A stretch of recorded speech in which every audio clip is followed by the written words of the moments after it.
নতুন নিয়মে কিভাবে বিকাশ মার্চেন্ট ব্যবহার করে বিদ্যুৎ বিল পরিশোধ করবেন সেটি দেখাবো আজকের এই ভিডিওতে।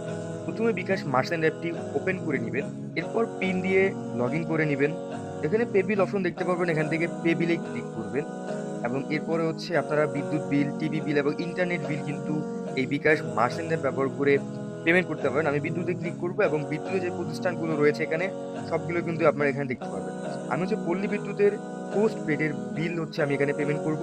সেজন্য আমি হচ্ছে পল্লী বিদ্যুৎ পোস্ট পেড ক্লিক করব। ক্লিক করার পরে দেখতে পারবেন বিল সময়সীমা, মানে কোন মাসের বিলটি আপনি হচ্ছে পেমেন্ট করবেন সেটি আপনি এখানে দিয়ে দিবেন। আমি এপ্রিল মাসের বিল পেমেন্ট করব এবং হচ্ছে আপনার বিদ্যুৎ বিলের বা আপনার যদি কাস্টমার থাকে সেই কাস্টমারের বিদ্যুৎ বিলের যে এসএমএস অ্যাকাউন্ট নাম্বারটি আছে সেটি আপনারা এখানে দিয়ে দিবেন এবং কাস্টমারের মোবাইল নাম্বার অথবা যেকোনো একটা মোবাইল নাম্বার এখানে দিয়ে দিবেন। যেই মোবাইল নাম্বারটা দিবেন সেই মোবাইল নাম্বারে কিন্তু কনফার্মেশন একটা মেসেজ যাবে বিদ্যুৎ বিল সম্পূর্ণ হয়েছে। আমি এগুলো দিয়ে নিচ্ছি। পে বিল করতে এগিয়ে যান, ক্লিক করলে দেখতে পারবেন আপনার বিদ্যুৎ বিল কত টাকা সেটা আপনি এখান থেকে কনফার্ম হয়ে নিবেন। যদি আপনার অ্যাকাউন্ট নাম্বারে কোনো ভুল হয় তাহলে কিন্তু আপনার এখানে সঠিক অ্যামাউন্টটা বা পরিমাণটা আসবে না। আমার বিদ্যুৎ বিলের পরিমাণটা ঠিক আছে। তারপর হচ্ছে আমি পরের ধাপে যেতে চাই, সেখানে ক্লিক করবেন এবং ক্লিক করার পরে আমরা হচ্ছে পিনটা দিয়ে দিব।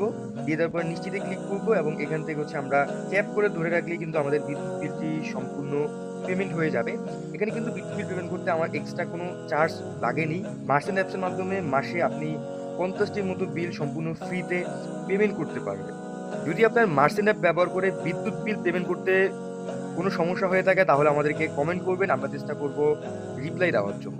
ভিডিওটি ভালো লাগলে অবশ্যই একটি লাইক করবেন এবং চ্যানেলটিকে সাবস্ক্রাইব করবেন।